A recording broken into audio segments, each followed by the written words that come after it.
As you probably already know, Hamas, a Palestinian paramilitary organization, launched an attack on Israeli territory never before seen, killing and injuring thousands of civilians in the process.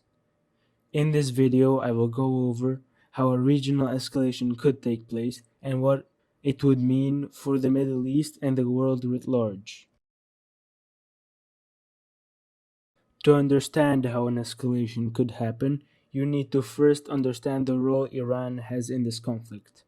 Iran has a long history of backing paramilitary groups like Hezbollah in Lebanon and Al Qaeda in Yemen. It uses these groups to fight proxy wars with countries like Saudi Arabia and Israel.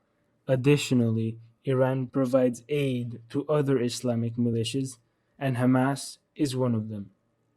This is relevant because it implies that the Iranians have a significant say in Hamas's decision making. Even if Iran has denied accusations of direct involvement in the Hamas, it doesn't change the fact that it does fund the organization. Assuming Tehran did incite the operation, there still remains the question, why? Why would the Iranians want this attack? They knew that it would warrant a response from Israel. They knew that this attack might end Hamas as an organization. Well, as with any other geopolitical move, there is always a justification that motivates it, which is not exclusively malice or anti Zionism, as many media outlets would like you to believe. See, lately, the USA has brokered normalization talks between Israel and Saudi Arabia. This is very bad for Iran, since Saudi Arabia and Israel are its two biggest regional rivals.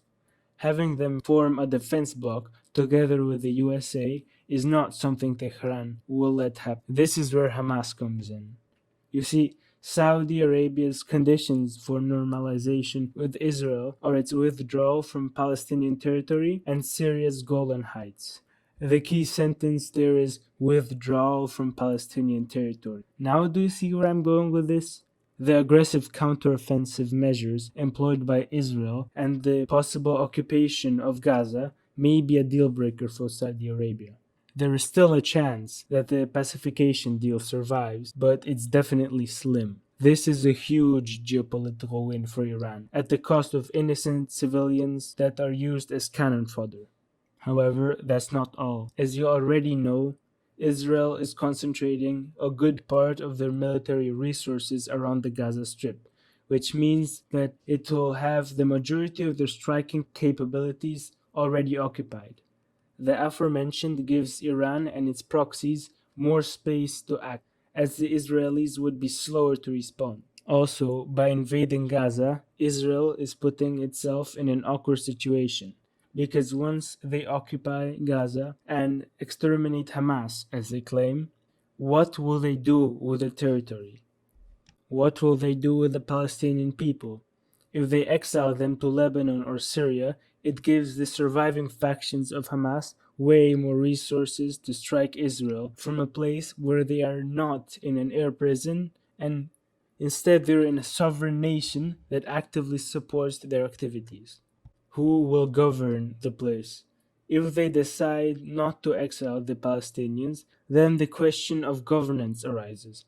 Of course, they could replace Hamas with a puppet government, but that will create even more problems since the local people will not respond well to it. The Israelis need to take care of these problems, and that will take years, if not decades. In the meantime, Iran has a lot of time to exercise soft power in the region. But there is a side effect of this move by Iran, and that is a far greater risk of escalation. There are a few main ways in which this conflict may escalate into a regional one. As I mentioned earlier, one of the militias funded and controlled by Iran is a Lebanese organization called Hezbollah. Hezbollah has a long history of border skirmishes with Israel, and there exists a possibility that this militia might take advantage of the situation in Israel and attack it. Additionally, Hezbollah has an estimated stockpile of between 40 and 150,000 rockets, For context, the number of rockets launched into Israel during the Hamas attack was 3,000, and that was enough to get past the Iron Dome missile defense system. This means that it has the ability to overwhelm the Iron Dome and inflict serious damage upon Israeli infrastructure. However, it's not certain that the aforementioned militia is seeking a full blown war with Israel. This is because such an action would warrant an Israeli response, which would plunge Lebanon into a massive crisis and likely spell doom to Hezbollah as an organization.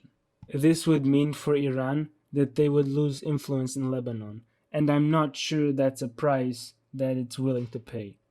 However, this is a multi-vector situation, and there are many other points that may spark a conflict. And what if I tell you that there is one thing that makes military confrontation between Israel and Iran almost inevitable in the future?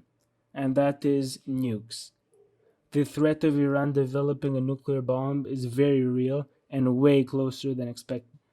According to IranWatch.org, the situation has reached the point at which, within 3 weeks, Iran might be able to enrich enough uranium for 5 fission weapons. That's an article posted on September 21st, which, as of the time of uploading this video, is 3 weeks and 3 days ago. This means that Iran most likely has enough enriched uranium to build more than one nuclear bomb, and now it just needs to create a delivery system. This is a big deal, as you can tell, as Israel already stated that if Iran obtains a nuclear weapon, they would invade to bomb the nuclear facilities. And such an action will definitely generate a response from Tehran. Additionally, the Iranian government has publicly stated that they support the Hamas attack. At this point, tensions are so high that it's not a matter of if, but when a military confrontation between Israel and Iran will happen. With this said, what would the implications of such a conflict be? Besides the obvious effects of war, there are some other things to expect. Skyrocketing oil prices. As the Middle East destabilizes, it takes the oil prices with it. Iran will probably stop exporting oil entirely because of heavy sanctions and naval blockades. Other countries of the Arabian Peninsula will cut their oil exports because of sabotage risks too. East Asia will be the area that suffers the most from the situation, as many of the nations in this region are heavily dependent on oil imports from the Middle East. Japan imports 80 to 90% of its oil from the Middle East.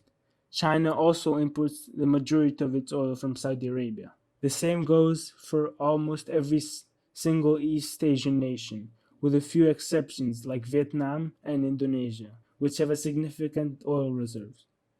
Vietnam, for example, has enough oil extraction capacity to supply half of its domestic needs, but that's besides the point. Inflation is back.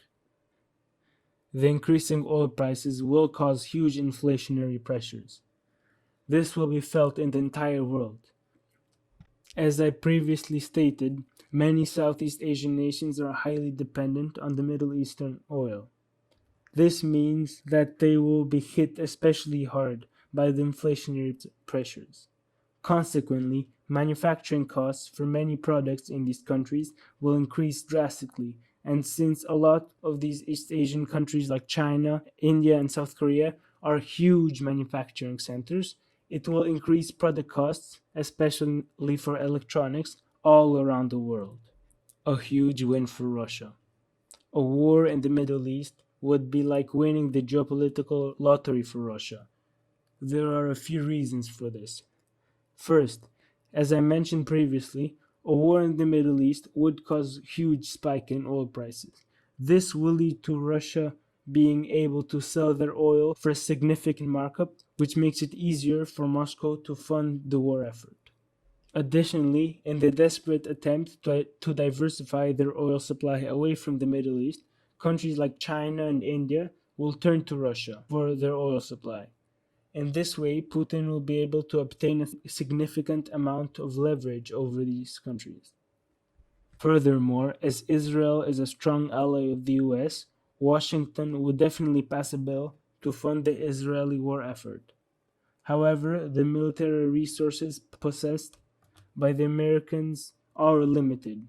Considering this, it is likely that the United States would cut some of their spending in Ukraine. With significantly less foreign backing, the Ukrainians would be weakened, and Moscow can take advantage of this fact. With all this said, it is clear that military escalation between Israel and Iran would have a huge international ramifications, and let's hope it never happens.